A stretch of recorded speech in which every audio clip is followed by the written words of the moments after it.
SPN news, आवाज नाशिकचा।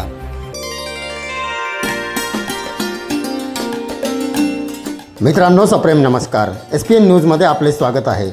सातपूरला संविधान गौरव दिनानिमित्त रॅलीचे आयोजन व गायनाचा कार्यक्रम।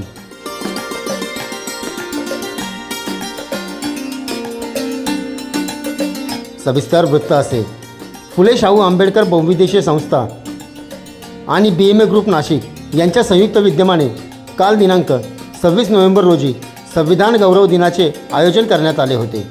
यावेळी फुले शाहू आंबेडकर बहुउद्देशीय संस्था, BMA ग्रुप तसेच बुद्धिस्ट इंटरनॅशनल स्कूलतर्फे सातपूर पोलीस स्टेशन येथून रॅलीचे आयोजन करण्यात आले होते। या रॅलीमध्ये बुद्धिस्ट इंटरनॅशनल स्कूलच्या विद्यार्थ्यांनी महापुरुषांच्या केलेल्या वेशभूषा हे या रॅलीचे मुख्य आकर्षण ठरले। या रॅलीत असंख्य तरुण तरुणींसह ज्येष्ठांनीही सहभाग घेतला होता। यावेळी अशोकनगर येथील अंबिका स्वीट शेजारी गायनाच्या कार्यक्रमाचे आयोजन करण्यात आले होते। यावेळी विविध मान्यवरांना सन्मानित देखील करण्यात आले।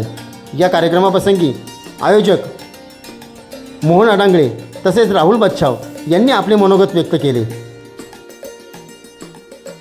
ज्योतिबा फुले, आरक्षणाचे आराध्य दैवत छत्रपती शाहू महाराज तसेच भारतीय राज्यघटनेचे निर्माते व तुमचे आमचे उद्धारकर्ते परमपूज्य बोधिसत्व डॉक्टर बाबासाहेब आंबेडकर तसेच माता जिजाऊ, माता सावित्री व माता रमाई, प्रथमतः या मी सर्वांना संविधान गौरव दिनाच्या खूप खूप शुभेच्छा देतो।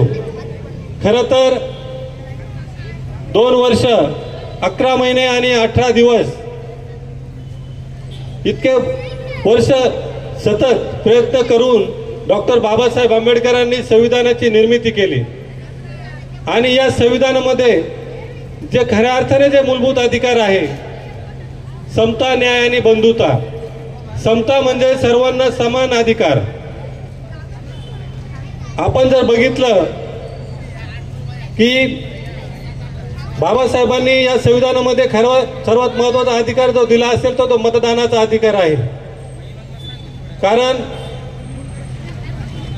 आपण जर बघितलं की या अगोदर राजा हा फक्त राणीच्याच पोटी जन्माला यायचा, परंतु ज्या दिवशी बाबासाहेबांनी मतदानाचा अधिकार दिला त्या दिवसापासून राजा हा मताच्या पेटीमध्ये निर्माण व्हायला लागला।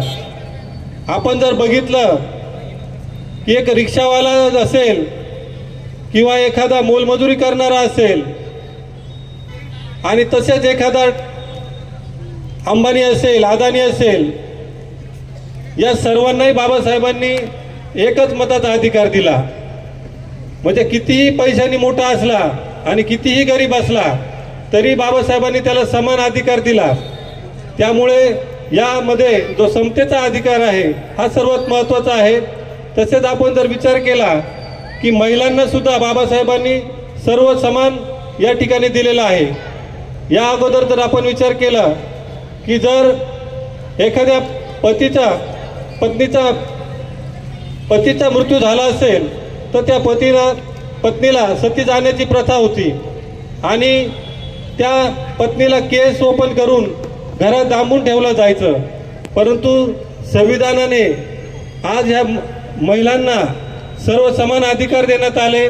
त्यांना शिक्षणामध्ये बरोबरीचे यांना मसुदा समितीत नेमलं गेलं आणि त्या मसुदा समितीचे अध्यक्ष म्हणून डॉक्टर बाबासाहेब आंबेडकर यांची नियुक्ती करण्यात आली। खरं तर जरी मसुदा तयार करण्यासाठी 7 सदस्यांची टीम होती, पण संविधान सभेतील डॉक्टर बाबासाहेब आंबेडकरांचे सहकारी TT कृष्णमाचारी यांनी संविधान सभेतील भाषणात ठणकावून सांगितलं की हे संविधान फक्त डॉक्टर बाबासाहेब आंबेडकर यांनी एकट्याने यांच्या खांद्यावर पेललं। त्यांच्या तब्येतीची कशीही विचारपूस न करता त्यांनी हे संविधान लिहिलं। कारण त्या 6 सदस्यांपैकी 2 जण दिल्लीपासून दूर राहत असल्यामुळं आणि त्यांची तब्येत साथ देत नसल्यामुळं ते येऊ शकले नाही। एकाने राजीनामा दिला, 1 जण परदेशात निघून गेले, 1 जण राजकारणात गुंतून पडले आणि एकाचा मृत्यू झाला। सरते शेवटी ती पूर्ण जबाबदारी ही डॉक्टर बाबासाहेब आंबेडकरांवर आली आणि ती बाबासाहेब आंबेडकरांनी हे संविधान सर्वांना एकत्र बांधून ठेवणारं संविधान दिलं। खरं तर एखाद्या कुटुंबात 2 सुना आल्या तरी त्यांचं राहणं होत नाही. या देशामध्ये 6,500पेक्षा जास्त जाती एका संविधानात बांधून ठेवणारी किमया डॉक्टर बाबासाहेब आंबेडकरांनी केली. उत्कृष्ट व आनंदाच्या वातावरणात संविधान गौरव दिन साजरा झाल्याने फुले शाहू आंबेडकर बहुउद्देशीय संस्था, बुद्धिस्ट इंटरनॅशनल स्कूल आणि BM ग्रुपचे सर्वत्र कौतुक होत आहे. SPN न्यूजसाठी प्रतिनिधी सोहेल खान. सर्व जनतेपर्यंत आमच्या बातम्या पोहोचवण्यासाठी आम्ही हे एक माध्यम चालू केलं आहे. त्याचं नाव आहे SPN न्यूज आवाज नाशिकचा. आमच्या या चॅनलला आजच सबस्क्राईब करा आणि बेल आयकॉन प्रेस करा. धन्यवाद.